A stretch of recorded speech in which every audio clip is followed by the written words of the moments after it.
At this point, dear colleagues, let's have a look at the soluble activators and simulators of innate and immune functions in general.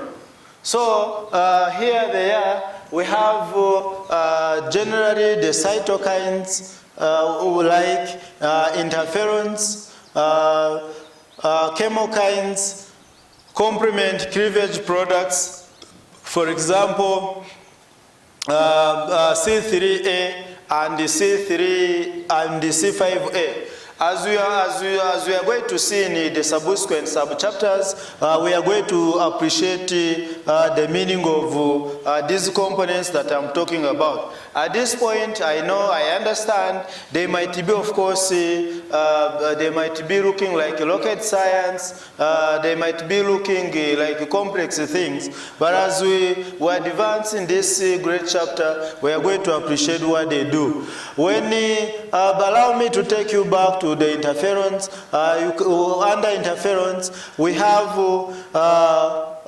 like you can see, this is the IFN is just a simple abbreviation of the interferons.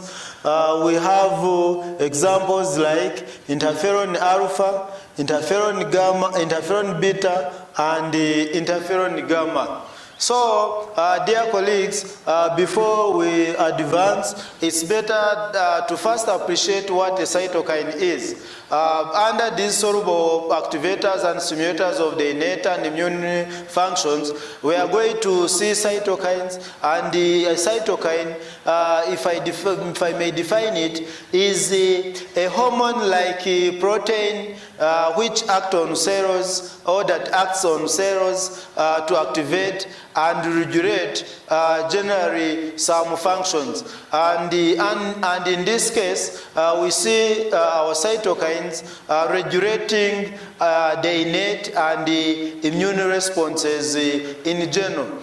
We shall not only keep on seeing cytokines in the immune system alone, but also in as far as the growth of the white blood cells are concerned, in as far as the growth of the red blood cells are concerned, we see cytokines actually being involved, being functional in various activities.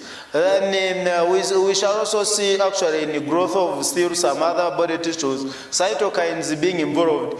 It's not only that they are, mainly they are found in the immune system, but again in other activities, important or fundamental activities of the body, they do take part, like I've mentioned. Like I have emphasized, you need to know that interferons are still examples of cytokines. So that is why I had to put this bracket to show that we are referring to the same thing. So we'll see that we see interferons being secreted in response to viral and other infections. And when we focus, when we look at interferon alpha and beta, we see these two, mainly alpha and beta, of course, being very common in as far as the immune functions in relation to viral infections are concerned. Then we also see alpha gamma, interferon gamma being produced, especially during the activation of the immune responses. And in general, the interferons do promote antiviral and anti-tumor or anti-cancer responses, and in the end stimulate immune responses that defend our bodies. When you look at the chemokines, are small proteins, usually around 6,000 to 80,000 daltons in size, and and they are responsible for attracting specific cells to the sites of infection, to the sites of invasion, and general inflammation within our bodies, and other important sites that might be, of course, invaded like that. And for example, we have cells like neutrophils,